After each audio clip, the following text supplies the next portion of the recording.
Millet chocolate cake హెల్దీగా ఎలా prepare చేయాలో చూసేద్దామా. ఈరోజు నేను ప్రిపేర్ చేస్తున్న కేక్లో రాగి పిండి, జొన్న పిండి, వీట్ ఫ్లోర్, కోకో పౌడర్ మరియు బెల్లం యూస్ చేశాను. మిల్లెట్స్ వల్ల ఫైబర్, వీట్స్ వల్ల బ్యాలెన్స్, బెల్లం వల్ల న్యాచురల్ స్వీట్నెస్, కోకో పౌడర్ వల్ల రిచ్ చాక్లెట్ ఫ్లేవర్ అన్నీ కలిసి ఒక డెలీషియస్ కాంబినేషన్ అయ్యాయి. చాలా సాఫ్ట్గా మాయిస్ట్గా ఉండే ఈ మిల్లెట్ చాక్లెట్ కేక్ని ఎలా ప్రిపేర్ చేయాలో ఇప్పుడు చూసేద్దాం. మెజర్మెంట్స్ అన్ని నోట్ చేసుకుని మీకు ఎలా కుదిరిందో నాకు కమెంట్స్లో చెప్పండి. తప్పకుండా ట్రై చేయండి. ముందుగా ఒక డ్రై ప్లేట్ తీసుకొని అందులో ఒక జల్లెడ పెట్టుకోవాలి. ఇప్పుడు ఇందులో 1/2 కప్ జొన్న పిండి, 1/2 కప్ రాగి పిండి, 3/4 cup cocoa powder, 1 full cup గోధుమ పిండి, అన్నిటికీ ఒకటే కప్ యూస్ చేయాలి.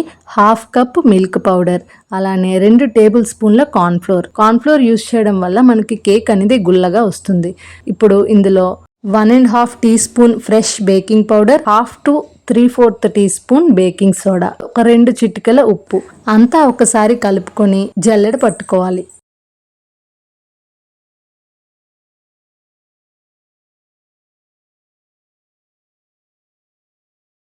ఇలా జల్లెడ పట్టుకోవడం వల్ల పిండిలో ఏరియేషన్ ఫార్మ్ అయ్యి కేక్ అనేది గుల్లగా వస్తుంది. ఇప్పుడు దీన్ని ఒక డ్రై బౌల్లోకి షిఫ్ట్ చేసి పక్కన పెట్టుకుందాం. ఇప్పుడు ఇంకొక మిక్సింగ్ బౌల్ తీసుకొని పిండి వేసుకోవడానికి ఏ కప్ అయితే యూస్ చేసామో అదే కప్పుతో ఒక కప్పు ఫ్రెష్ కర్డ్ని వేసుకోవాలి. అందులోనే మన స్వీట్నెస్కి తగ్గట్టుగా 1.5 నుంచి 2 కప్స్ వరకు బెల్లం పొడిని యూస్ చేయాలి.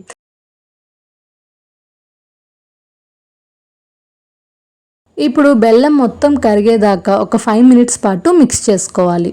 ఇప్పుడు ఇందులో 1/2 కప్ సన్ఫ్లవర్ ఆయిల్ని వేసి ఒక 5 మినిట్స్ పాటు మొత్తం కలిసేదాకా మంచిగా మిక్స్ చేసుకోవాలి.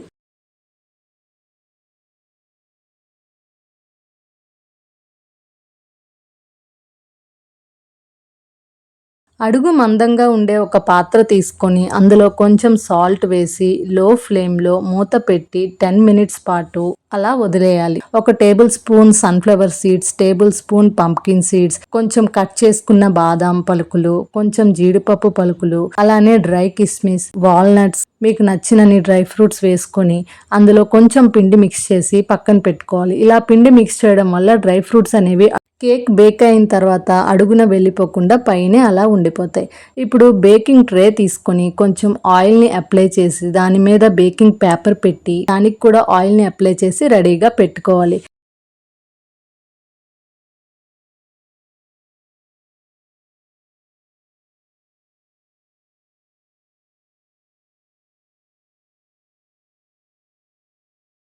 ఇప్పుడు పొడి పిండిలో మనం ప్రిపేర్ చేసుకున్న కర్డ్ మిక్స్చర్ని వేసుకోవాలి. మొత్తం ఒకేసారి కాకుండా కొంచెం కొంచెంగా వేసుకుంటూ మిక్స్ చేసుకోవాలి.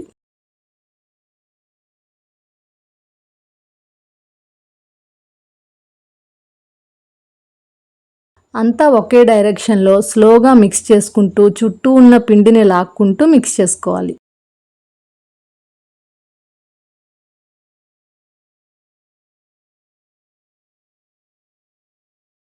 సర్క్యులర్ మోషన్లో ఫాస్ట్గా తిప్పకుండా ఒకే డైరెక్షన్లో ఉండలు లేకుండా మిక్స్ చేసుకోవాలి.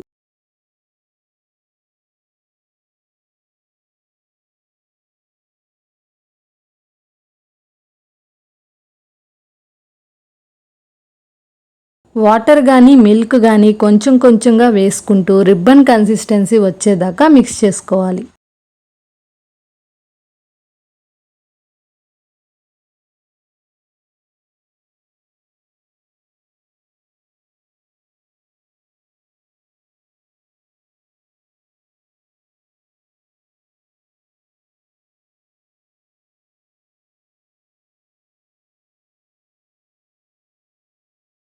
ఇప్పుడు ఇందులో కొన్ని డ్రై ఫ్రూట్స్ని వేసి ఒకసారి మిక్స్ చేసి కేక్ టిన్లోకి ట్రాన్స్ఫర్ చేసుకోవాలి.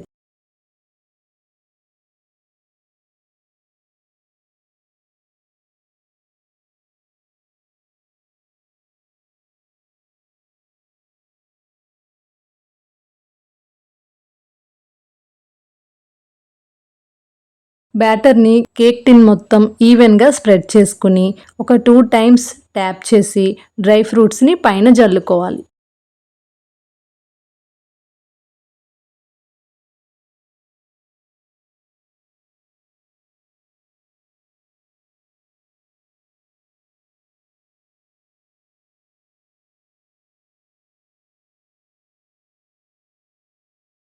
ఈ ప్రాసెస్ అంతా కంప్లీట్ అయ్యేలోపు కడాయి కూడా వేడెక్కిపోయింది. అందులోనే కేక్ టిన్ని దించేసి 50 మినిట్స్ పాటు లో ఫ్లేమ్లో బేక్ చేసుకోవాలి. మధ్యలో అస్సలు మూత తీయద్దు. మూత తీసారంటే మాత్రం ఆ ఫ్లఫీనెస్ పోతుంది. 50 మినిట్స్ తర్వాత మూత తీసి ఒకసారి స్పూన్తో కానీ ఫోర్క్తో కానీ గుచ్చి కేక్ బేక్ అయిందో లేదో చెక్ చేసుకోవాలి. నేనైతే కరెక్ట్గా 55 మినిట్స్ ఉంచి తర్వాత బయటికి తీసేసాను. బయటికి తీసిన తర్వాత కేక్ని ఒక క్లాత్తో క్లోజ్ చేసి అలానే వదిలేయాలి.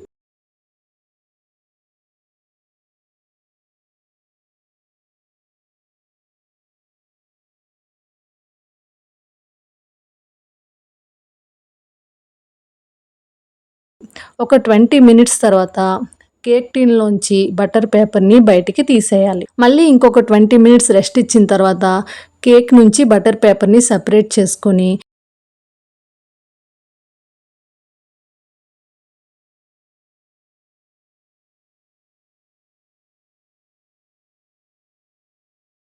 కేక్ మొత్తం కూల్ అయిన తర్వాత పీసెస్గా కట్ చేసుకుని ఎయిర్ టైట్ కంటైనర్లో స్టోర్ చేసుకుంటే బయట అయితే ఒక 3 డేస్, ఫ్రిడ్జ్లో అయితే ఒక 1 వీక్ వరకు ఫ్రెష్గా ఉంటుంది. మరి ఈ tasty millet chocolate dry fruit cake మీరు కూడా తప్పకుండా ట్రై చేసి మీకు ఎలా కుదిరిందో నాకు కమెంట్స్లో చెప్పండి. వీడియో నచ్చితే ఒక లైక్ చేసి సబ్స్క్రైబ్ చేసుకోవచ్చు కదా. Thank you for watching.